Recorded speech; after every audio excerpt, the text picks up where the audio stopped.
This is the Coming Home Podcast with John Allen. I used to listen to Joe Rogan. Yeah. He had a good run there with some really cool intellectuals.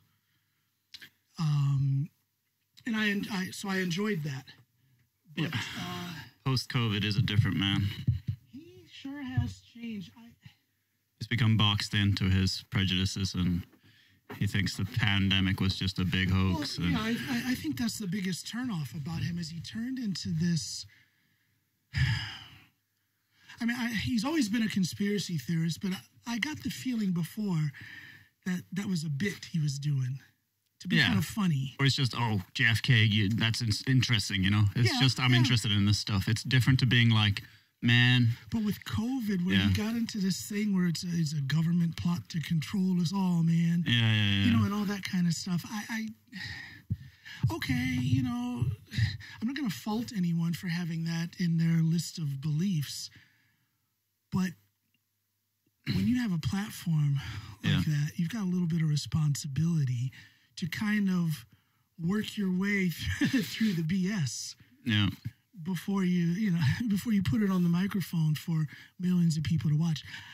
Maybe I'm wrong, but I just think you have a little bit of responsibility to filter some of that crap. You can't do that if you're going to cater to the right. Well, not to be an unfair lefty here, but you know. No, that was because that was my next thing. Is he went from, you know, there was a time where people, you know, long before 2020, let's say, where people were saying, "Oh, Joe Rogan, he's just a shill for the right wing," and I was one of the people who said, "No, he's not," because he has this tough-mindedness about him, which people associate with the right. You know, he's a meathead who likes to train a lot and all that kind of stuff. Yeah. And I think that played into people thinking he was a right-winger. And I think also him having certain right-wing guests played into people thinking he was a right-winger. But I think he had a genuine curiosity for how those people thought. However, since, say, 2020, with COVID, with the rise and the success of Elon Musk and Rogan being a fanboy for him, and he's just kind of turned into this. I mean, he's not a right winger. I think he's a very dumb lefty. Can I say that? I mean, because he'll say things like, you know, he says he's for trans rights, LGBTQ rights. He's for that. He's for, excuse me. He's for, several things that the left are also for. But then he'll turn around and fall right into the right-wing conspiracy theories. Yeah, and lambast the wokeness and all that stuff all the time. I don't even know what woke is. No, of course. What do you think woke is? I'm going to put you on the spot here. I mean, I was a language student, right? So words don't have, like, strong definitions like that, right? We have agreed usages. But woke did. It did. But it just basically meant being mindful of power dynamics and stuff like that, right? Because it was very much a black saying. Yeah. When I was a kid, we said that all the time. Oh, that brother is woke. Hence the Ebonic kind of grammar to it, right? Instead of saying, "Oh, he's awake," you know. Exactly, that brother woke. Yeah, he woke.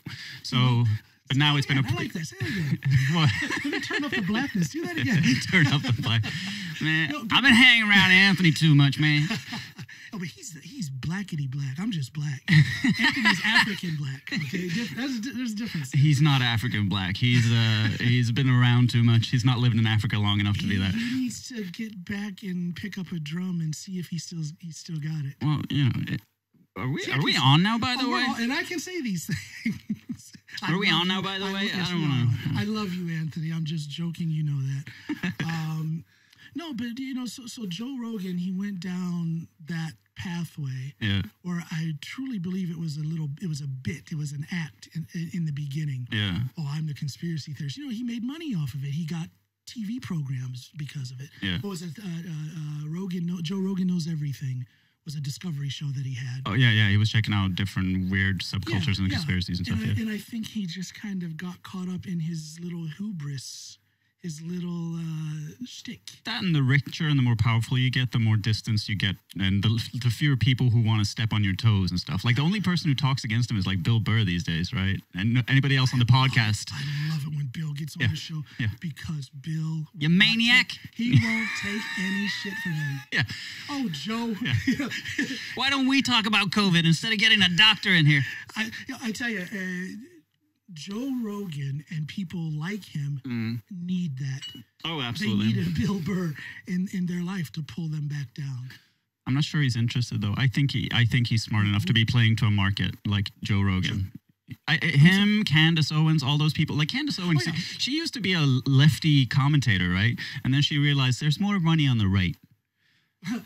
She's certainly financially motivated. Yeah. I think Joe Rogan, he might not be all the way there. And I think I saw recently, because I check in with him every once in a while. Yeah, but don't you think Joe is beyond caring about money? I mean, he's so freaking rich. Yeah, so are billionaires, and they still fucking do whatever for their bottom line. Good point. I think those personalities, they just like winning. But I was going to say, I check in on him every once in a while because I'm beyond being a fan at this point. Like, he's got his positive points, and he used to be okay at some time. He was asking questions. He had humility. He's past that point now. Yes. And I saw him talk to Tucker Carlson recently, and Tucker Carlson started going in on how little there is to substantiate evolution. And Joe Rogan used to be one of those guys who brings science smackdowns to Christians, and now he's not offering any pushback to Tucker Carlson trying to say, oh, evolution is just basically a made-up thing. The biggest problem with Joe Rogan since, say, 2020, he does not push back. Say whatever you want, and he'll go with it. Man, yeah, you know what? Yeah. You know, that's his thing. Where there was a time he would push back. I want to see Joe Rogan argue with somebody again on his show.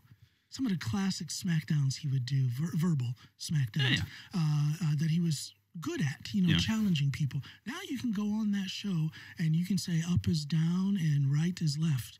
And he's going to not... Yeah, man, yeah. And he'll find something to back it up. And bring in non-archaeologists as archaeological experts. But I feel like we've given Joe way too much time. This is your podcast. Let's not talk about other podcasts. You started it. You started talking about some Norwegian podcasts. Norwegian podcasts are so different. Are they? I'm gonna. And here we go. I've been on NRK a lot for the last week or so, but now I'm gonna put NRK down. All right. Their podcasts are so cookie cutter. Yeah. They're either super analytical, and there's a time and a place, where you just want to hear information. And, that's fine. But then every other podcast that's not that in that analytical vein there, they try to put a comedic element into it that is just so corny. We're bubbly and fun to hang around. Yeah, it's an act. Yeah. If you're going to be funny, Bill Burr is not acting on his podcast. No. That's Bill Burr, and he's funny, which makes his podcast funny and very, very genuine. But when some of these Norwegian podcasts try to put humor into things, it just... I'm not laughing. But NRK will be bringing in people who've done radio, and in radio, dead air is a crime. There's a certain way to engage people. Like, they found the formula, right? That's just how it goes. NRK is very, as you guys would say, firkante. They are very square. They are very, here's the way it should be done. Do it that way. I don't mind, to be honest. It's NRK, Well, you do know what you get, It is a well-known brand. Mm. Nobody knows who the heck I am. It doesn't alienate too much. It gives something for everybody. I like generally how NRK do. Like they have a lot to choose from. Yeah, it's a huge brand, and they do have a lot to choose from. But my general, and I just got done telling you, I don't know if that was actually while we were recording or not, but I did say, and this is the truth, I don't listen to a lot of Norwegian podcasts. So maybe I haven't listened to enough of these NRK podcasts. But from what I have heard, it's either that super boring analytical scholarly thing or corny humor. Also, I wouldn't take NRK to be a representative of Norwegian, It's like state sanctioned, right? It's the state seal on it. That's why they got so much pushback when they give Sophia Elise some time of day and she doesn't live up to the image they need to be able to be palatable to the whole country. Well, I would, and this is a guy who has been on NRK off and on quite a bit this past week, actually. Radio and TV. But I will say this. I wish NRK would get a little adventurous. Mm. Now, what do I mean by that? I and I'm thankful to be able to speak and be able to be seen on a national platform like NRK. Thank you guys. I love it. However, I wish they would get a little more adventurous, because why am I the only black man who's given that platform? I'm not the only one, and I'm not the smartest one, but how come I'm not seeing anybody else? Yeah, you brought this up before. Yeah, and it bothers me. Yeah. I wish somebody with a head, a heart, and a little power in NRK would hear me say this and be like, you know what? That black motherfucker is kind of right. And then actually do something about it. Yeah. And they're not just talking about the black experience and stuff like that, you know? Yeah, you know. Yeah, exactly. Or not be well, yeah, I'm going to be nice. Yeah, but talk about something besides the black experience. I want to hear the mean. Somebody actually said, no, you know, people get very mean on YouTube, and somebody commented, what are you talking about? There's plenty of, and they wrote this in Norwegian, plenty of N-words. So I'm paraphrasing, plenty of N-words on the news. And they started listing, knifings, I knew it. assaults, and it's, okay, I get it. However, there is a point in that, which I will then state as ammunition in my plea for NRK to get a little more adventurous and bring in a little bit more variation, read black faces. Make it so people don't go... Not black face, but black faces. An expert. You mean a white person? Like, it's good for them to know they come in different shapes and sizes and colors. Well, you know... And genders. I would just like to see a little variation. I would like to see more perspective, because Norway is not as homogenous as it used to be. So can we let that reflect in the news picture? That's all I'm saying. It's a slow crawl. Hey, do you want to introduce me? Well, I'm thinking... Who is this guy? No, I'm thinking people are going to read it. All right. Fair. Okay. If you're watching this on YouTube, you'll see it in the title. If you're listening to it on Spotify, thank you for the opportunity to have a little spiel about my program. But if you're listening to it on Spotify or Apple Podcasts or whatever, you will see in the title, it says Eirik Sørvik. This man right here, I don't remember how many times you've been on here, but you're up in the top 2 or 3 for number of appearances here. Yeah, beaten by the likes of Tiffany, right? Beaten by Tiffany, and if you're going to get beat by someone, it's great to get beat by Tiffany. No, I've been on 4 times, I think. Are you sure it's not more than that? I'm going to check. Once with Anthony and 3 times on my own, I think. Okay, you might be right. Yeah. But 4 times, that's quite frequent, and I love talking with you.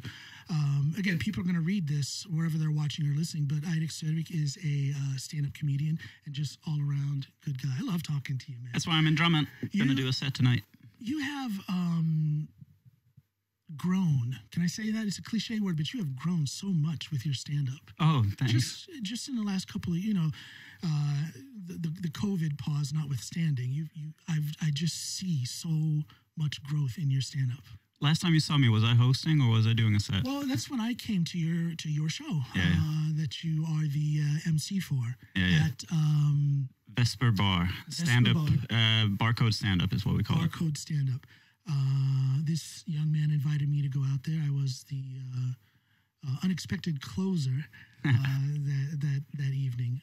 So I saw. Well, I guess you weren't doing stand-up in the sense that you weren't doing a block of stand-up, but you were the MC. Yeah, it's a different beast, right? It's a different beast, but my God, are you good at it? Oh, thanks. And then the last time I saw you actually do stand-up, I believe, was the last time you came to Drummond. Yeah.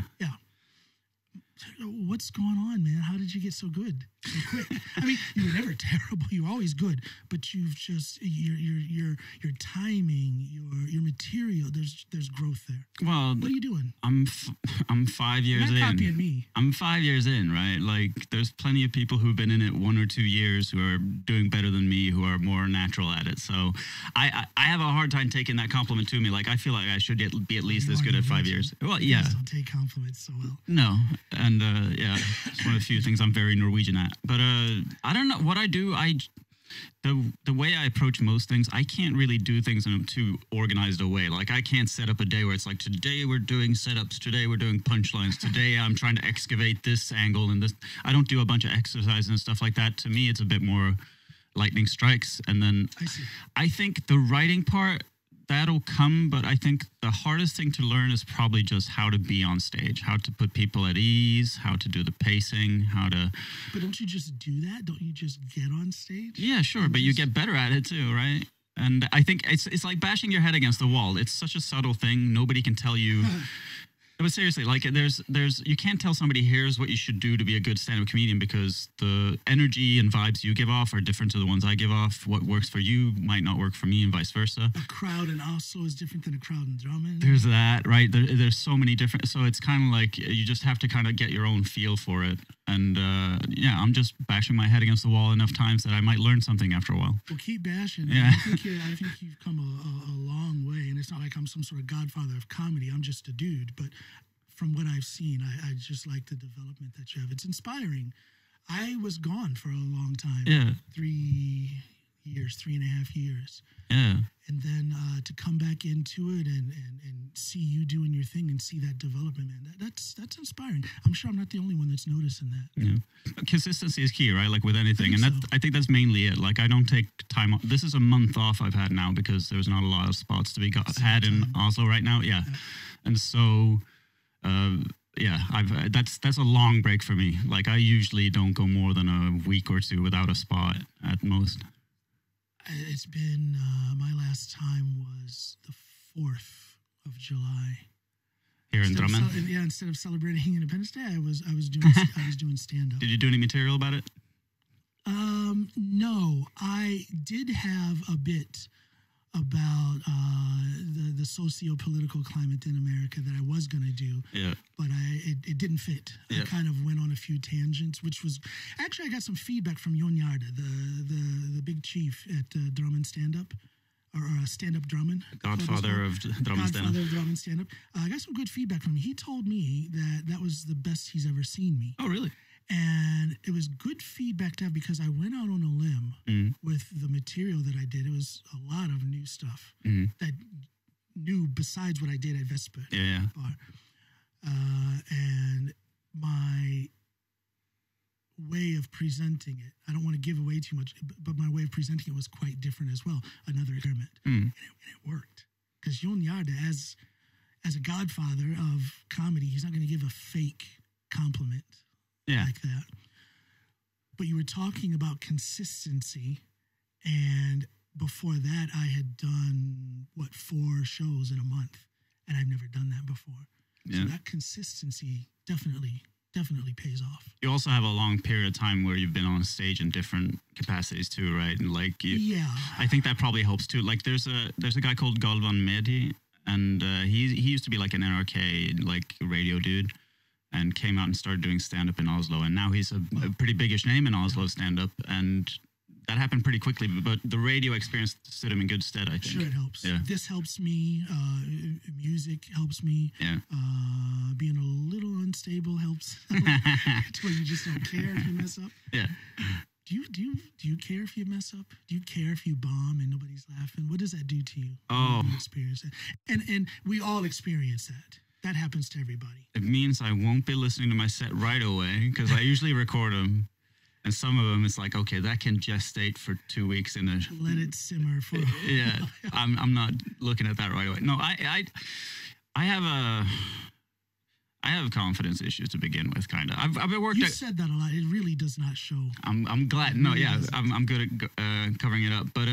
and stand-up helps in that respect too, right? Like it's a lot exposure therapy. It's therapy, definitely. It is for me. But bombing still hurts, right? It's like I could do that so much better, and then bombing, especially because it happens fairly rarely that I go down in complete flames, right? And then you go like, oh, when this happens, you got to stop doing your material like you're just, on record or press play, and you got to acknowledge the room a bit and show some self-awareness and like, I know what's going on right here. I'm not oblivious, and that'll help showing that, okay, I'm not oblivious to what's going on right now. But Sometimes you just get stuck in it and you're like, okay, let's just get through this set. And then afterwards you go, oh, this is when you change it up. But it happens so rarely that next time I'll remember this and that. And then a year goes and then it happens again and you're a deer in headlights again. It's like... But it really hurts you. It really, you're like cringing. I need to bomb more often to get comfortable with it, I guess. Open mics in the US were useful in that sense because that's a rough scene. Imagine, But I was going to say... it hurts. It's it feels like personal rejection, right? And I try not to take it that way. I try to laugh it off. I know a lot of the better comedians that I know, they kind of go like, that was an epic bomb, they think that's funny. And it's worse. I think it's worse though when it's a room where it's like, this is a paying room, it's a solid big room, everybody else is getting laughs. If everybody else is bombing, then it's like, oh, it's one of those nights. Nobody was having a good time. Because some people will say it's very arrogant of a comic to say the crowd was bad. Yeah, it's not... I don't believe that. I believe there are bad crowds in the sense that, if you go to a Vesper bar, you've had this show there and people know, okay, there's comedy there. And the people who like comedy are going to come there. They know comedy. Yeah. But if it's a culture night in Drammen and every business is open until 2:00 in the morning because it's culture night and people are out there enjoying the city and they're like, there's comedy over the stand-up comedy, let's go, and they don't understand comedy and they walk in when I'm talking about white society in Norway, they're not gonna, they may not get it. They may get it, but they may not. So you have to allow for that. And understand that, yes, there are crowds that are, and I put this in air quotes, bad. There are bad crowds in the sense that they may not understand. If you're good enough, you can turn those around, though. No, that is true. That is very true, and therein lies the challenge. There is the opportunity for growth. How do you connect with a crowd that doesn't really know stand-up comedy? Yeah, but I mean, in terms of generalizations, like, you can't make any, murder is bad, and it's like, I can think of some situations where it's okay. Like there's no hard rule, even though how extreme it is. It's like, well, what's the context here, right? And the same goes for there's no bad crowds. Like you say that because that's not like, that doesn't mean you're looking at what I could have done. Like as a comedian, you should be looking at what you could do and not just be like, I need to fish around for better crowds, right? You need to grow your own tools. So it's the only thing that's productive is to take responsibility. But I do acknowledge like there are definitely crowds that are just like, man, nobody was going to have a good time with those guys. Well, I mentioned Culture Night because probably my worst bombing was Culture Night, summer of 2019, I believe it was. Okay. And I'd been on the radio to promote it that day, and the radio host came to the show all excited. Yeah. And he's sitting in the front row. Oh. And he was just... Literally, I saw him a couple times go like this, and I just had to laugh. So, that's how I handle bombing. Good for you. I laugh at myself. I'm like, you freaking idiot. Yeah. And it's I find the humor in it. But having said that, I will go home on those nights that I bomb. I'll go home immediately and open up the sound file and start critiquing it and fixing it immediately. To kind of balance out the shame. Okay, let's make something productive out of this. Let's make my routine better. Yeah. I don't like bombing, but I tend to just laugh at myself and move on. And it is kind of necessary.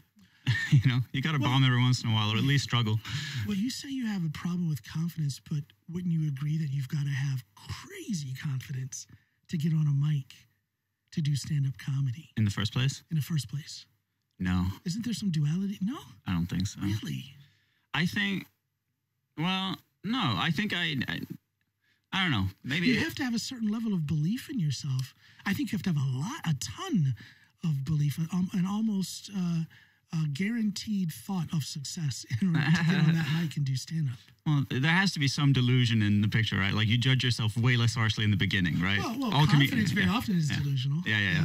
But I'd say, no, for me, what made me go up, even though I'm like, I got stage fright, I got generalized anxiety, like these things are in a file on me, right? And I'm like, I shouldn't do it. Probably, I'm not the kind of guy who should be doing it. And then in the end, it's just a compulsion. It's like, I need to know. I love this art form so much. I need to know if there's something in it for me. And then I went up the first time and it's like, I need more of that. And that just kind of trumps whatever, good God, what am I doing? Did you do well the first time? Yeah. Probably not. I think I did. How did you? Okay, so you came out of it feeling. Yeah, but I chose a soft mic. I chose one that's like a general open mic with poets and writers and musicians and stuff. Was it Steinosh? No. Steinosh? No. This was before that. This is a place. It was a Mediterranean restaurant up in Alexander Kiellandsplass, and in the back room they had like this open mic run by this dude from Florida actually, and. I just went there 1 month, and they did it every last Thursday of the month. I went there 1 month, and I checked out the room. Seemed like a supportive and nice room. Yeah. And then I spent a month writing, and then I went back, and I'm like, all right, let's try this. And I was on a month writing. Wow. Yeah. Well, not all the time, right? But yeah. No, but yeah, over the period of a month working on it. Yeah. And so much easier back then than now, because it's like, oh, I got all these things I want to attack, and now it's just like, man, the toothpaste has been squeezed out. It feels like. But yeah, what happened was I went on stage, and in the beginning, what I equated it to was like riding a bike the first time. When it's like in the beginning you have help, you have people holding you, and then the first time where they let go and you're riding, and after a certain point you go, oh, I'm really doing it, and then you freak out and it starts wavering, and you. So I remember it started pretty well. I felt comfortable, and then I realized how well I was doing, and then I started wobbling, and then I wrapped up and went. But no, my best friend, he came with me, and he was like, that went pretty well. He was surprised at how well that went. Yeah. But I think it's also because, Give It Up for him is his first time. You get him more. They primes the audience to kind of give you a shot. Yeah. Very few people have a hard first time, I think, because the crowd is usually very forgiving. I think so. Yeah. And I've noticed that a lot of first timers or a lot of new stand-ups around here are real good at saying, I'm new at this. Yeah. They say it, actually. They work it into their first opening comments. And I kind of, when I hear that, I'm thinking, I wish they wouldn't do that. Yeah. You know, because to me, you kind of said it yourself, it'll cloud the response of the crowd when they know that you're a brand new guy. Yeah, but that little kid on the bike does not want real feedback, from X Games dudes going like, man, that little kid his handlebar technique is, it's like the first time you just want to have a good experience. I hear it, Yeah, so I think at first time, if you're still doing it 10 times and you go like, oh, I'm new at this, then it's like, okay, you need to get over that. Yeah. But the first 1 or 2 times, it's fine to be like, I got, my first time I got feedback from Zahid Ali. Yeah. I want to ask him to get back on my show. I went out to his town, and we sat in a bar. I had all my mics and everything. We sat in a bar and did a podcast episode. I didn't film it though; it was just the audio.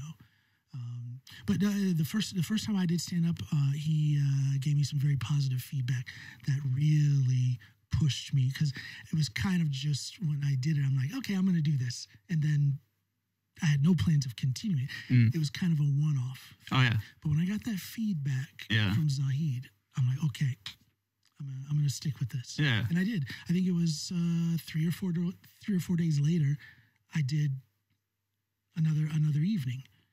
So that feedback, that first piece of feedback, is vital. So you wouldn't have done it. You wouldn't have gotten the bug if nobody gave you that feedback. If I had one and done. Well, specifically Zahid Ali, who is an accomplished stand-up guy, writer. He's got plenty of TV experience as well. Yeah. Getting feedback from somebody like him, I think, was the key. If it was just my wife or a good friend who said, "Hey man, good job," that's different. That doesn't carry as much weight, I think, because they're going to just try and be nice. Yeah. And say you did a good job, or wow, that was, or a good job in the sense of that was brave. Yeah. To do that because you're not a stand-up. Yeah. But he gave me legit, straight-up feedback, and actually gave me direct feedback on a couple of the bits that I did. And I'm like, okay, if this guy thinks it was okay, I'm in. I'm going to keep doing this and have some, because that experience of being up there was very fun. I didn't think it was going to be as fun as it was. Yeah. So getting feedback and people giving constructive criticism and being like, have you thought about putting this bit there instead? And that's always great fun when a comedian who's been at this for a while takes it seriously and is like, hey, I think I can help you firm up the structure on this or whatever. And you have to be humble enough to take that feedback. That's hard in the beginning, especially from non-comedians. I guess it could be. I think it's very individual. It depends on the individual. Yeah. Are you the kind of person who appreciates positive or negative feedback? Then you're going to take it accordingly.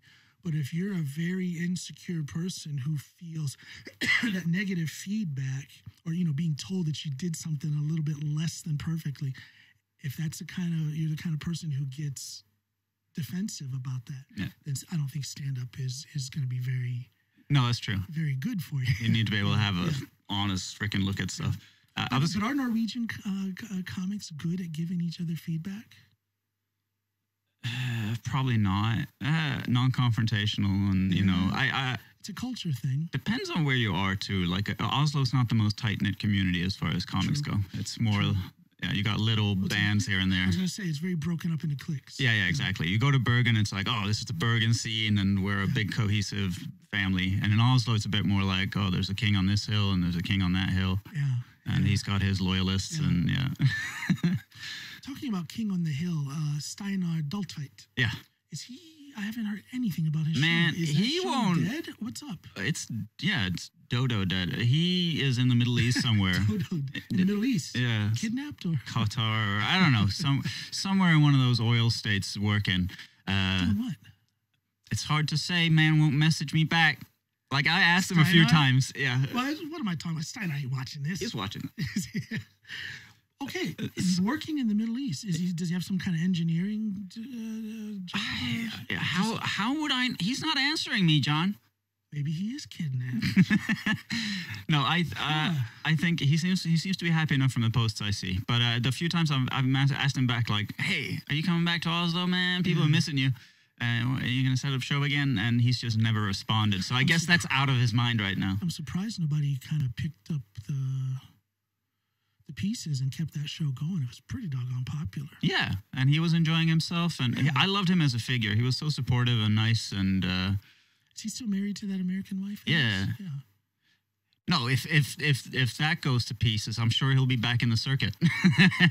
Another broken man. I'm just very, very curious. Out in the Middle East working. Yeah.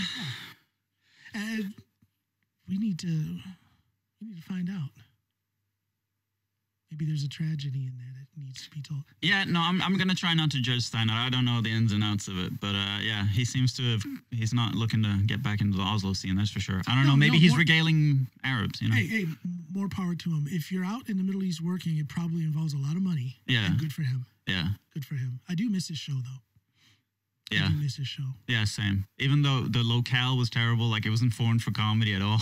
No, not at all. But there's always a good atmosphere in spite of that. Yeah. In spite of and he'd cultivated a bit of a following and stuff. He sure did. Yeah, no, I consider him and me like my alma mater. That's where I cut my teeth. It's where I met the people who are my year of comedians, like Espen Abrahamsen and Talluk and, all these people. You know what surprised... I think we can say this. What surprised me was how many of the comics there are bombed out of their minds on weed. Oh my God. I was like, really? Yeah. It's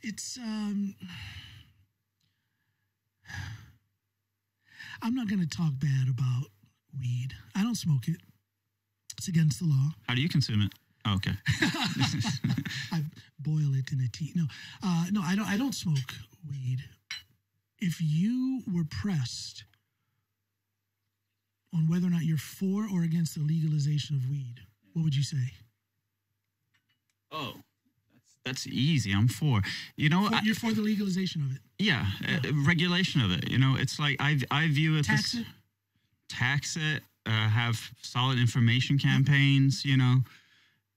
Like alcohol's legal. Alcohol's legal, and what happened? Alcohol does more damage than weed. And what happened when it was illegal? Well, Did it make it safer? Crime. Yeah, huge crime. And there's certainly a criminal element when it comes to weed. And again, I don't smoke it. I have no intention of smoking, and I'm all about clarity. Well, thank you. I was going to say health, but clarity is a better word for it. That's why I don't drink either. I want my wits about me. I want to know what I'm seeing and what I'm hearing, and I want to know what I'm doing and how I should really genuinely feel. And I don't think you can get that if you are bombed out of your head on weed or alcohol. But as a former law enforcement officer, I will tell you and everyone who's watching or listening that alcohol has done a lot more damage to society, both here in Norway and back home in the States. A lot more damage than weed has. Yeah. way easier to drink yourself to death than smoke yourself to death too. Well, yeah, I'm also thinking domestic violence, for example. I'm a very vocal advocate for people who have been victims of domestic violence. Yeah. I've seen so much domestic violence that has been caused by someone being drunk. Yeah, and then there's drink driving and drunk drive. Yeah. I was going to say though, I think the way we approach drugs in Norway is how portions of the U.S. approaches sex education and stuff like that. It's like out of sight, out of mind. It's like the kids shouldn't know it's a thing, and if they know about it, they shouldn't just know it's bad. You shouldn't give them the means to do it safely, because that is condoning it. And it doesn't matter if the stats are better or worse. You know, like. Well, I never want to see kids smoking weed. Just like I don't want to see kids drinking I'm talking about sex education right now. Okay, but you equated sex education with the way... It's not 100% analogous, but like, first of all, sex is way more accessible, right? Like, there's no store that can card you and go, no, you can't rub your genitals together with this 15-year-old boy in your class, right? That just... So you can't regulate it that way. No. But you can make sure they do it safely and that they have knowledge. And, that is true, yes. And you find that usage goes down and there's fewer teen pregnancies and STDs if you inform them and if you give them the means to do it safely. But they want a virtue signal. It's the same with abortion. Did you see that in Texas now? They had an increase of 13% in child mortality, infant mortality. Yes, yes. After abortion was made illegal. And it's like, okay, if you care about consequences rather than virtue signaling, which is ironic that the right are virtue signaling on this. Say it again. Yeah. The right is virtue signaling. They do it too. Big time. Yeah, if you cared about outcomes, then definitely you want to regulate it and you want to stop lying about it. Like I remember when I grew up and stuff, I learned that drugs are bad and they lead you to the train to heroin and stuff like that. I went on exchange to the U.S. and I saw kids at high school and stuff smoke one up before they went to choir class, and they were just giggly and stuff. Yeah. They offered me some. I was like, no, not for me, because I reflexively did that. And then I found out a friend of mine smoked back home, and I started looking into it, and I'm like, they've been lying to us. Yeah. And then you stop paying attention to what the authorities say, you lose confidence, and then maybe even get rebellious. Like, it just doesn't have the outcomes you'd hope. Well, it opens an ugly pathway. Yeah. Yeah, it does. Maybe amphetamines aren't as bad as they say, right? You can start thinking like that too. Yeah, you know. Maybe that's blown out of proportion as well. Well, but a lot of this stuff when it comes to drug education, there's some familial responsibility. You know, parenting plays a big role in that. And again, as a former law enforcement officer, as a Barnevern child services caseworker, I saw so many cases where kids went down that path that ended up in addiction because of a lack of parenting on the subject. It was just never spoken about. Yeah. And I would ask some of these parents, well, did you see any signs? Well, yeah, but I didn't know how to talk. Okay, well.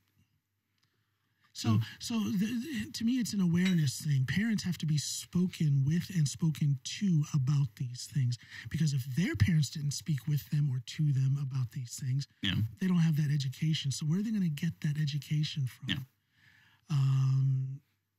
And you scare them at your own peril. One of my exes, she was like a social psychology major. She had like a master's in that.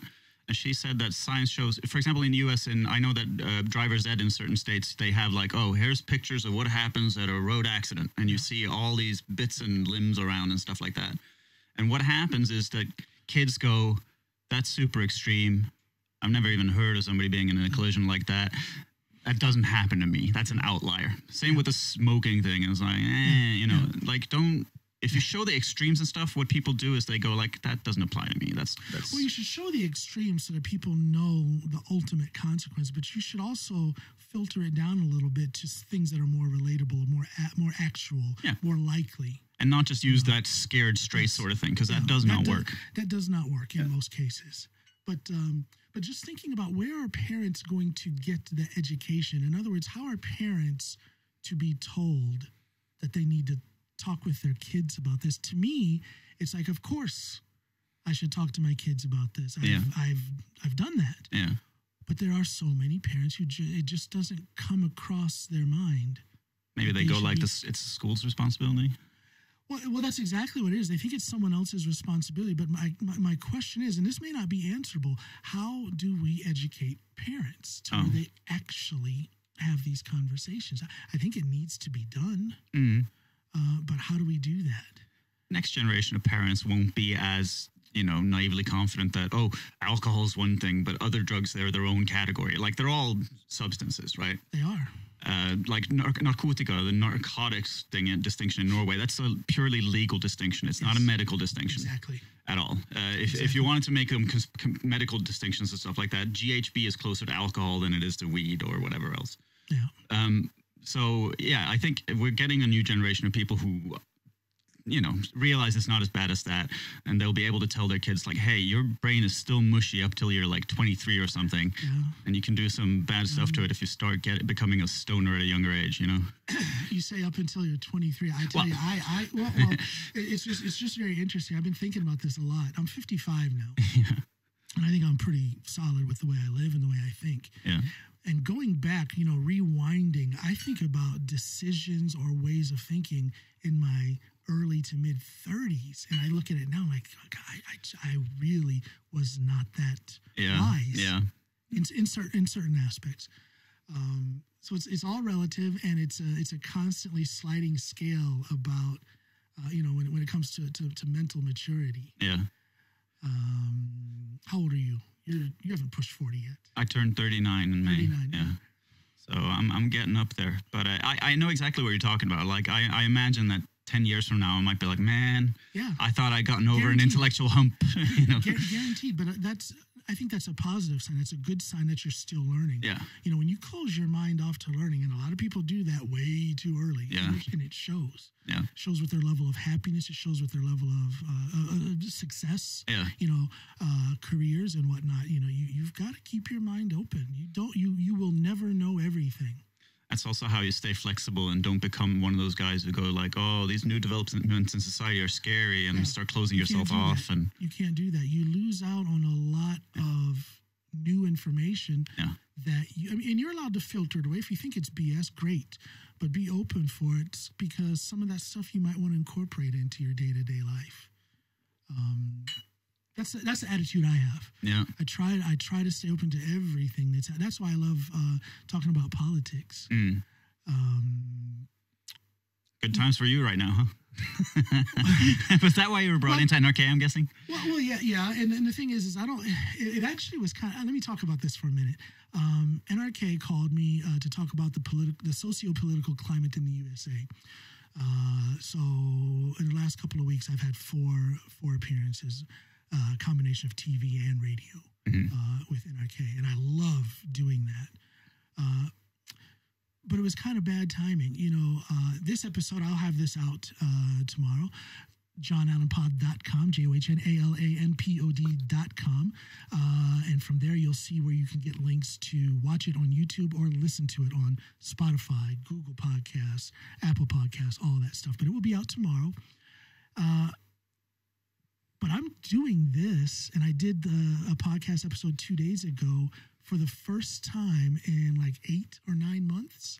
Yeah. I've had a long break, and it's been intentional. I needed to breathe a little. I needed to rethink my format and subject matter. Yeah. I also needed to focus more on stand-up and on music, so I've really enjoyed that. I've made leaps and bounds in both of those areas. Right on. But then all of a sudden, all this stuff starts happening. Yeah. And I have been going around and back and forth in my mind and talking with Snoopy about it. Should I do some episodes? I've been there for the last month and a half, 2 months. And I kept coming to the conclusion that no, I'm having so much fun focusing on stand-up, focusing on music, and just thinking about how I'm going to do my podcast when I come back. Mm. And then NRK calls me. Yeah.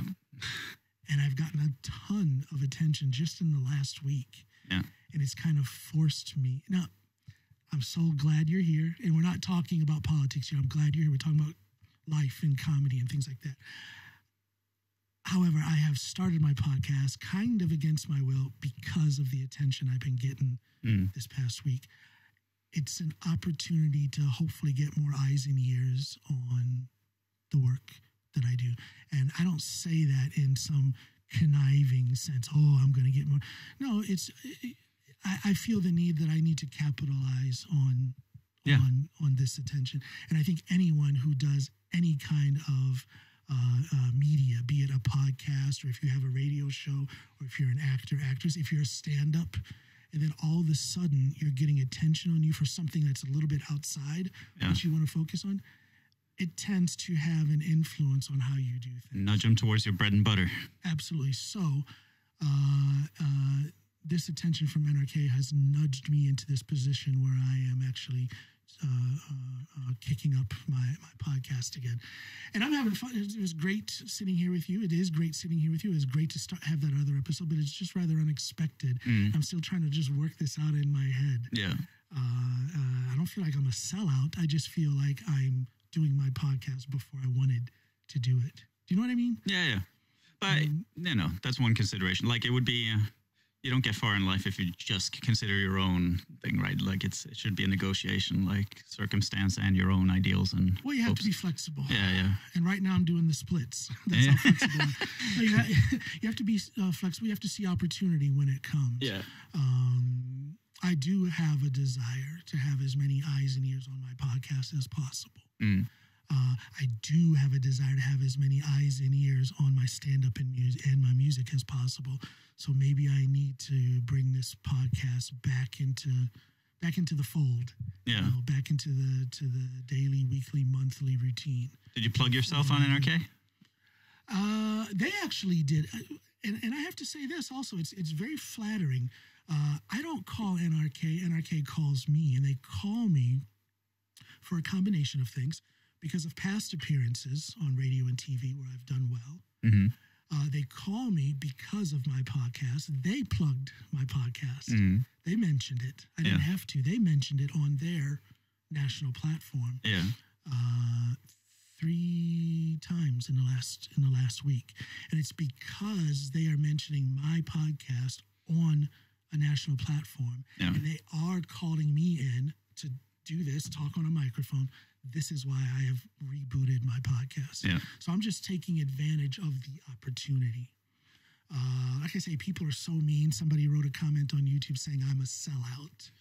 Oh, he's only starting his podcast. Oh, really? He already he's only starting his podcast up again because he's a sellout. Am I a sellout for taking advantage of an awesome opportunity? Like I said, I don't see any other black men getting on that national platform. So if I get the opportunity to do that, I'm going to be extremely thankful, and I'm going to capitalize on it. Also, There's no selling out on that. A sellout should be going against their own principles or something. Like, what are you selling, Exactly. I am a man who sells dialogue. I'm here to foment dialogue. That's what my whole podcast is all about. So if I can do that on a platform that's a zillion times bigger than my podcast, which will then help to lift my podcast up, that's exactly what I'm going to do. And and here's another thing. I take it very seriously. I mean, this is the 3rd or 4th time I've said it. There are no black men being shown on a regular basis on that platform. So if I get the opportunity to do that, I take it very seriously. It's not just for my own benefit, but I feel that I'm speaking for not only for myself, my own thoughts and feelings, but I'm speaking for other people who resemble me. And I take that very seriously. Sell out? No. No. I look at it more as an advocate. I wonder what that guy would have thought of the Hawk-Twa girl, What a princess. She got an agent right away. It's like, that's somebody looking to her. I guess. But good for her. There's people who say, you can do the stupidest things and get famous from it. Well, you can. And she is. But how do we know? Okay, I haven't seen a lot of interviews with her. She's been on a couple of podcasts that I've seen. Country festivals. She's been on a couple of podcasts, though. And I'm going to watch them. I've just saved them so I can watch them later. I'll send them to you. But I'm very curious to hear what does she think of all this and what is she going to do with it? Because we can roll our eyes at people who get famous for the most ridiculous reasons, but how do we know what they're going to do with that fame? How do we know that she's not going to get it? She already got an agent. They're selling merchandise. How do we know she hasn't made $1 million already? And maybe, and I'm not sure exactly where she's from, but maybe she's from some small town in Appalachia. Yeah. And she made $1 million and she gave $500,000 to a civic center in her town. How do we know that she hasn't done that? Yeah. Have you, the hater out there who is laughing at her or looking at her in disgust because she got famous, have you done anything like that? How do we know what people do with that ridiculously found fame? That's the internet. Yeah, that is the internet. But I just have to speak against that because you never know. You never know what these people are doing. That is true. Maybe they go out there and buy a bunch of weed and just get high. Some people do that. They blow that fame on that kind of stuff. But some people get that kind of fame, and it is life-changing for them and for other people in their immediate circle. Yeah. And that's beautiful. And even if it's not, like, there's plenty of people, like, there's a big prevailing sentiment, like, go get that bag, girl. Like, if you got a chance to monetize something, like... Yeah, but that's where I am. Yeah. If you can get that attention, if you can make that money, if you can... You can live with the attention and what that marks you as. Then do it. Yeah. Do it. But then once you've done it, do something with it. Yeah. And again, I don't know if she's doing anything with it, but maybe she is. But I'm open for the chance that she will do something good with this newfound fame. Good for her. Yeah. Talk to her. Good for her. No, good for her. Good for her. And I like the fact that in her case, it wasn't contrived. It was really by chance. A spur of the moment. She was incredibly charming. She delivered it very well. Funny. Her delivery was excellent. It was not planned. She did not plan on that. She wasn't trying to be famous. Yeah. But she is. And I think there's some beauty in that. I like that. Yeah. No, that's way worse than people trying to stir stuff up and monetize it. Like, she just did something, got attention, and is using it. Yeah, and good for her. Did not think we'd get in on that. I was just doing that as a throwaway line. No, but I think about those things. Yeah. I like, this sounds corny, but I like seeing people make it. I do. I like to see people rise up out of the relative nothingness of life and actually get a chance to do something. I think it's cool that she has this chance. I think it's cool. We'll see. But yeah, so if back to the podcast thing and you starting it up semi-reluctantly, does that mean when I go, hey, I'm going to be in Drammen on Thursday, would you have been like, I'm on a hiatus right now? Or would I have become the reason for you? Dude, I love you so much. What I would have said if it wasn't in this particular time with all this attention from NRK, what I would have said is, nah, no podcast, but come over, man. Let's just talk and chill and have a coffee. I probably would not. I'm going to go with you and actually watch the show. I probably wouldn't have done that. Yeah. So thank you for that. You kind of fell into my... you fell into my timeplan, into my schedule. Yeah. A pleasant surprise. So there would not have been a podcast if it wasn't for all the attention, but I definitely would. We'd be sitting in my kitchen having coffee instead of sitting here doing a podcast. No, we've done that before. That's good too. Yeah. And the thing is we'd be talking about the same stuff we're talking about now, and then afterwards I'd be like, well, damn it, I should have recorded this and done a podcast. Yeah. So no, it's I'm embracing this. It's good to be back doing this podcast. You told me everything sounds better, so thank you. That's all that extra equipment I got over there. It's kind of good to now put it to use within the podcast instead of just with my music. So, yeah, no, that's cool. You got songs coming up. Got a heck of a setup here, man. New songs coming up, everybody. On your Spotify? Yeah, go to johnallenpod.com, JOHNALANPOD.com. There you will see the Spotify icon. Just click on it. If you haven't gotten the most recent song that I released, it is there. Click on the Spotify icon on my website and listen to the latest song. There'll be another one coming up in a few weeks. If NRK would give me the time to do it, I will have a new song in a couple of weeks. Yeah. Hopefully it won't be too much for you to comment on. Ingvild Bryn, call me. She the one who books for NRK? No, I'm not sure exactly how they do it. She is, I believe the first time I was on NRK, what they do, this is very interesting.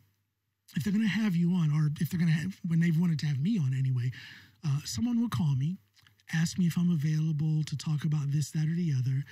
And it's almost like an interview. They'll ask me questions on that topic right then and there on the phone. Yeah. And they call themselves the researcher. Get a sense of what the interview would be like. Yeah. And then they pass that information on to whoever the program leader is.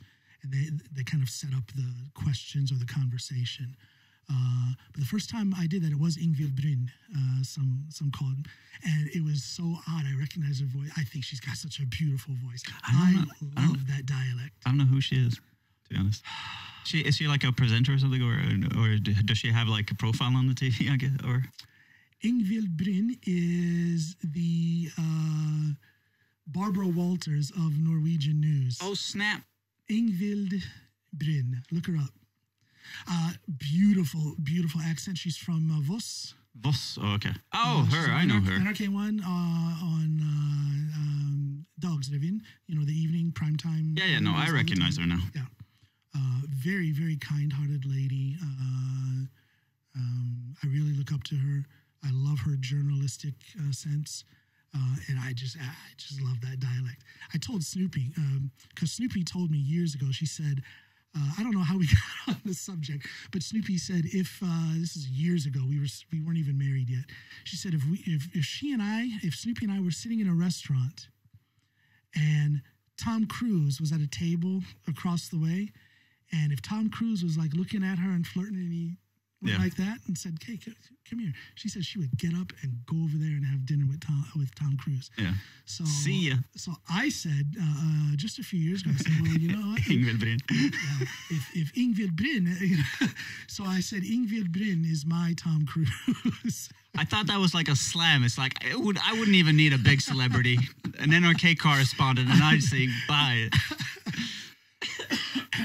But what I say more often to Snoopy is that she better hope they never invent time machines, because I am gone. I'm going back to Laurel Canyon, California, around 1974, and I will seduce Joni Mitchell. I'm gone. That's just going to happen. So I told her, just keep yourself updated on time machine development. Yeah, I wonder what the ripple effects of that will be. Oh my goodness. No, so it's very interesting also to see the professional way, the way NRK runs everything. When you go in to their studio and you're going to have an appearance, they've got an awesome setup. You're greeted, you're treated well. They offer you something to drink, and they just kind of make you very good. TV2 does that too. Yeah. You feel you're like, okay, this is. I know what you mean. Yeah, I the few times where I've done like a professional enough show at a venue where it's like, okay, they got a backstage, they got people, real backstage, they got people going like, hey, do you want something from the menu? Like, yeah, we're taking care of you. When they take care of you like that, you just. Everything else is off your plate. You just have to think about what the talent's supposed to do. Yeah. I love that feeling too. It makes me feel like, okay, let's do what we came here to do. Yeah. So NRK is very good at that. So is TV2, as we say in Hogsund. We'll see. Yeah. I've talked shit about their podcast system, but oh my God, if they were to pick up my podcast, I wouldn't say no. I wouldn't say no.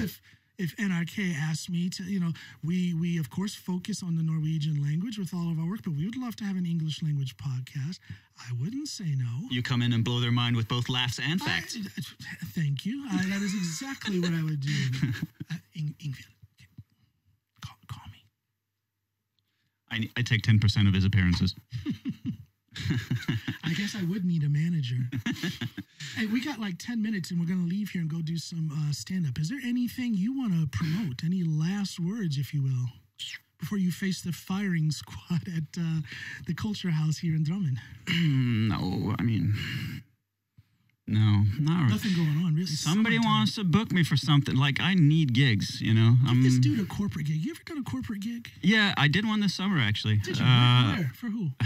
It's a smallish gig for bemanningsbyrå, the temp agency. Okay. And basically they posted in this group for comedians on Facebook, and they were just like, they're looking for affordable comedians. Affordable comedians. Send an email to this one, and aren't we all affordable? We do this stuff for free half the time. I got picked, and well, yeah, we don't do that for corporate gigs, right? So yeah, I got 1,500 for doing 20 minutes or so, 25 minutes. 1,500 kroner? Yeah. Okay, that's $150 for 20 minutes of work. It's for doing the thing I love. Yeah. That could have gone better. I was like, I don't do 20-minute sets much.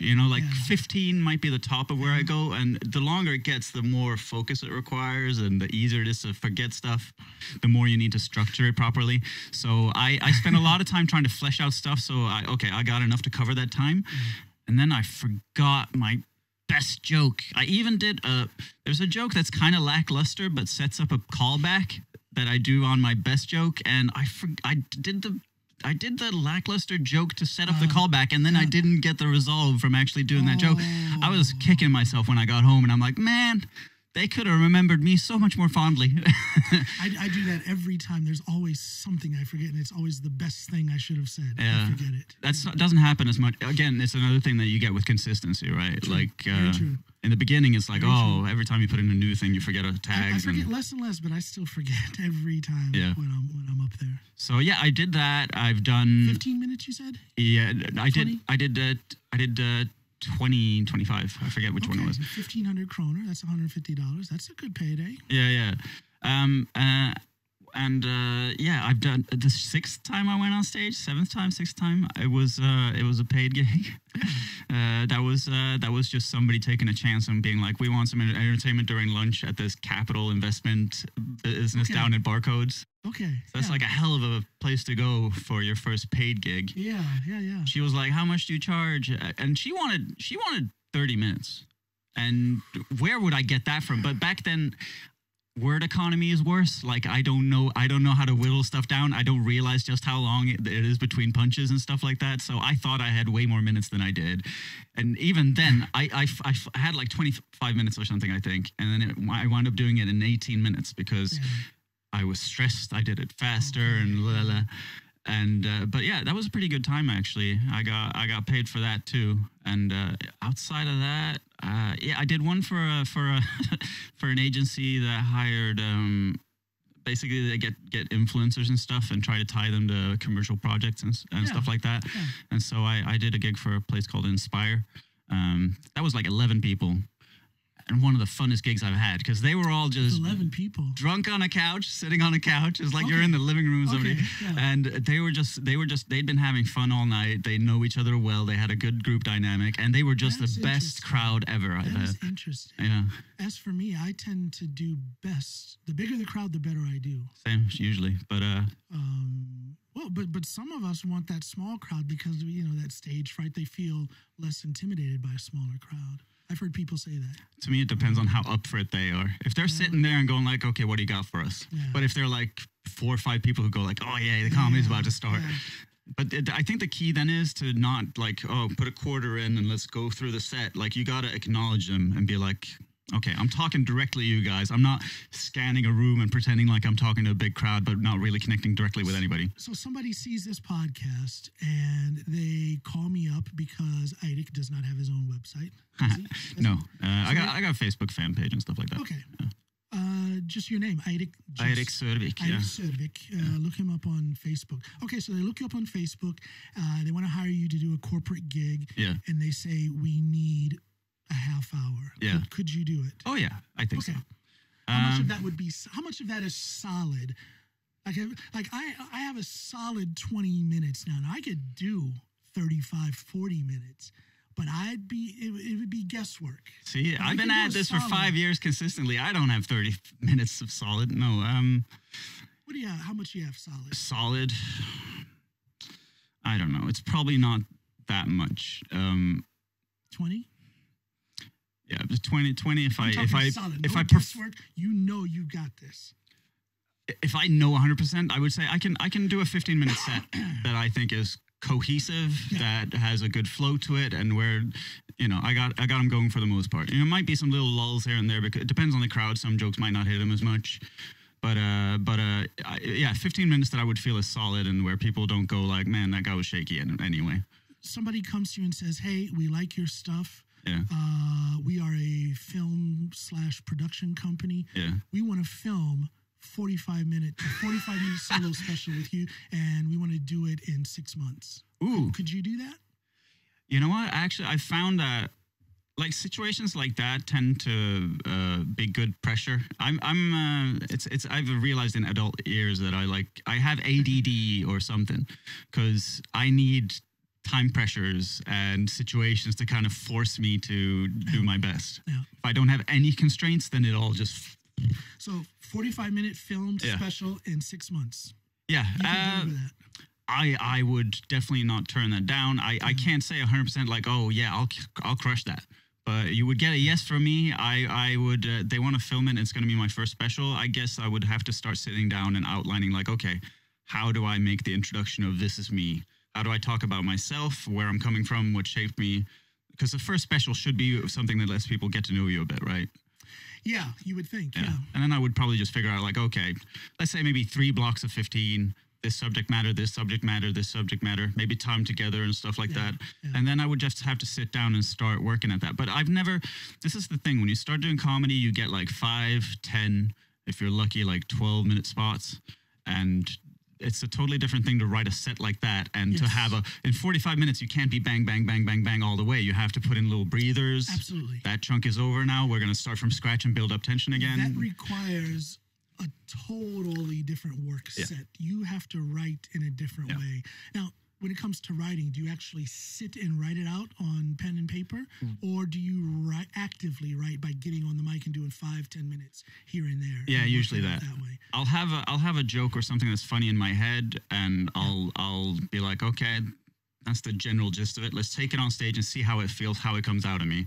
Do you write that thought on bullet points? Then I have a baseline. Yeah. I'll write down a bullet point or like just the general little... There you go, right to the phone. Yeah, same thing. Yeah, exactly. I got like a bunch of stuff here. Yep, there you go, same thing. Bullet points. Here's an idea. Oh, that was funny. Or I said it, I'll test it out on Snoopy, or even the kids sometime. Yeah. Now they're 18 and 16, so I can, some of the filth that I put out there, I can actually test it on. And if it gets a chuckle, it goes on the phone. Yeah. Or if just a thought I have, and if I'm chuckling, it goes on the phone as a bullet point, and then I'll test it out the next time I get up there. There's something there, and it might might be years later that you go like, wait, that's the angle of attack for that. But yeah, it would basically give me whole different constraints that I've never had before. Nobody's asked me to do 45 minutes, so I would have to sit down and be like, okay. And 6 months is, I don't know, is that a short time? That's a short time, yeah. You think that's a short time? That's a short time for writing stand-up, especially when you're at my stage where it's like, I haven't done a special before. That first one, I think the more you do it, the more you... But aren't you in a very good situation living in Oslo with all kinds of locales where you can do stand-up and test out these bits and do 5 minutes on an open mic or a 10-minute spot in somebody's show? You're overestimating how popular I am on the Oslo circuit, man. Yeah, but don't you know people? I know people. Eirik Sørvik. I can get spots here and there, but Well, okay, stop. Here and there. What does that mean? If you really pushed it, how many times can you get on the mic in a month? In a month? Yeah. If I really pushed it, because usually, like, you don't want to be somebody who's nagging every month, being like, let's get on, like, give people a chance to miss me. I won't have fresh material. Good point. But if I were to like call in all the favors and ask all the people I know and like fully book a month, if I could make all those traffic lights go green at the right point, if I could hit those, then I could probably do a month where I do, I don't know, let's say 15 gigs. That's not a ton. 15 gigs at 5 to 10 minutes is a lot of work, actually. Yeah, sure. But I'm trying to plant a seed. I'm trying to plant a seed in your mind now. Yeah. Oh, you've done this before. They never... I think I do it every time you come here. Yeah. Every time I come back, that's and it's love, like... man. That's love. I love you, man. All those buds have fallen off my twigs the moment I come back here. No, but it's it is a lot of time, but it's such slow progress, especially when you're as disorganized as I am. I don't sit down and organize it. Like it's. So what you need is for somebody to actually say, hey, we want you to do this. And therein lies the challenge. And within that challenge lies the motivation to where you're going to put that effort in. Yeah, or also I imagine also later on I might just be like, okay, I got 3 15-minute sets that I juggle. Yeah. And okay, maybe I can take those good chunks and 5-minute bits and stuff like that, and maybe I can start working on like this is the skeleton around which I make my first special. But it's daunting, man. Like I did 15-minute once at Assault with a Romanian comedian called Victor Patrascan. And that was a big deal for me because it's like on his opener, or he was hosting. He was hosting a show. It was called Failing in Love. It was supposed to be a love themed one. I didn't find that out until a couple of days before. Okay. And I was like, I don't have that material, so I had to do a bunch of material I hadn't tested before. Okay. And I still got a note like, oh, he seemed to have missed the memo that it was supposed to be about dating. And it's like, no, it's just They didn't tell you. I had to basically go like, oh, so here's some of the reasons why I'm single, and then do me material that's self-deprecating and stuff like that. And they'd be like, that's not about dating. But I tried to make it thematically fit. And anyway, I did 15 minutes. It's funny, if you listen to the clip of that, like it went pretty damn well. It's in a biggish room. You're high up on a stage. It's one of the real rooms at Salt, Longhuset. Yeah. It feels like an actual venue. And it was pretty stuffed. And it went really well for the most part. And I remember when I walk off stage, you can hear on my phone on the voice memo that I go, fuck. It was just like, once I walked off, I was like, oh man, I've been holding that up for a minute. Like, I didn't realize until I walked off, like, oh, man, I was, that focus takes a lot to hold up. So I imagine 45 minutes, it'll probably be different to what I think it is. I would probably have to, like Louis C.K., he does, like, sets, and then he's like, okay, here's the 10 minutes I'm working on now. Yeah. And then that's polished, away with that, let's go back into uncertainty, get a new 10 minutes, and after a while he starts piecing it together. Yeah. So I imagine it would have to be something like that. Something like that. I think that's good that you mentioned the way Louis does it. That is the way I'm currently doing it. After that last show in Drummond, I've got a solid 20. I mean, that 20 minutes was solid AF. I'm going to challenge myself now and not throw all of it away, but probably 60% of it will disappear. I'm going to try and build up. I'm not going to try. I'm going to build up another 20 minutes. And then at that point, the biggest challenge, I need to be able to book myself to do 30 minutes in different places for about a month. And then after that, I'm going to pay for the production to get anywhere from 45 minutes to an hour and film it. That's my goal. Nice. That's my goal. Let me know if you need a warm-up. Well, I do. I do need a warm-up. I have to have one. I might even have two. It all depends on what the first person I ask says as far as how many minutes they can do. Right. Well, two might not be bad. It's like it's a bigger chance of you catching the audience too. If it's like, oh, this one was a bit niche. Yeah. I'm thinking. I want two openers. Yeah. You would do that if I. Oh, easily, yeah. I need stage time. But yeah, I was just thinking, I actually am in the process of planning a little tour to Sunnmøre, where I'm from. If anybody books me for a business gig, they should know I'm from Sunnmøre. So you're going to have to put up with the... Which town, though, in Sunnmøre? It's a big area. Vartdal. It's not even a town, it's a village. It's a village. The village of... Bedrock. No, Vartdal, yeah. Vartdal, yeah. So it's a tiny-ass village. Now, is it closer to... Ålesund or... It's closest to Ørsta. It's in Ørsta kommune. Okay. And you have to go 15-minute drive and then 20-minute ferry and then drive for another half an hour or something to get to Ålesund. So, to me, it's not worth living if you do not have to take a ferry. Our place up in Finnmark, you got to take a ferry to get there. If you grow up with it is an island. If you grow up with it, the logistics are less charming. Well, it can be rough. Yeah. And weather decides everything. Yeah. And if it's late at night, it's like, oh, we missed the last ferry. There's a 3-hour break now, or they only go once an hour. So it's less charming in that sense. But yeah, anyway, the place I asked in Ørsta, because we're trying to set up 3 different places, but the place in Ørsta, they were like, hey, we're trying to set up julebord for different businesses this winter, and they're looking to set up their own program. Julebord is a Christmas party. Christmas party, yeah. And yeah, they were gonna book, ensure the entertainment, like set that up for them. And they were asking me, like, hey, would you be interested in maybe being part of the entertainment there? Maybe you or some other comedians to do, like, I don't know, 30 to 45 minutes, they said.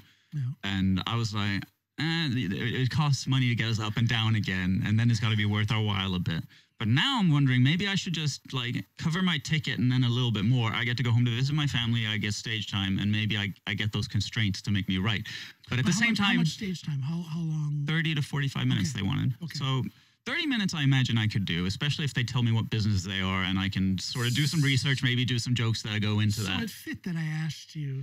Maybe you got me thinking. Maybe the seeds will take root this time. I don't know. Well, I'll have a think, see what they get back to me about. Maybe he won't listen to Uncle John. Maybe he won't. I don't know. Next time you have me on, ask me if I did julebord in Sunnmøre. Yeah. I think every good comic should aspire to do that 45-minute filming thing. And the filming does, all you need is a couple of these. Yeah. Put it on a stand. It doesn't have to be a crazy expensive endeavor. Yeah. But I think we all should aspire to do that and then put it out there. Set up a YouTube channel and put that bad boy up there for good or bad. Whatever it is, put it up there. And then retire my material and start from scratch. That's scary. Seriously, yeah. I've been using the same material for too long, and that it gets boring. And now I'm in the process where I'm like, I'm sick of these jokes. I gotta write some new ones. I don't want to be one of those guys year after year. He does the same set. Like all he wants is to be able to conjure up a. Uncle John has spoken. Let's see if you follow. Thanks for the push, Uncle John. You know, it's a little after 7 p.m. now, so we have some stand-up to go do, or you're gonna do. I'm gonna watch. Before we go out, I want to ask you the question that I ask everybody who comes in. Yep. 3 words, finish the sentence. Eirik Sørvik is. I'm gonna need more.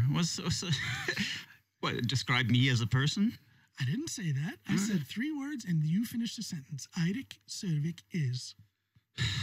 You're overthinking it, man. That's your anxiety. Just one more word. Yeah, that's your self-depreciation coming in. Generalized anxiety. It's in my papers. I already told you.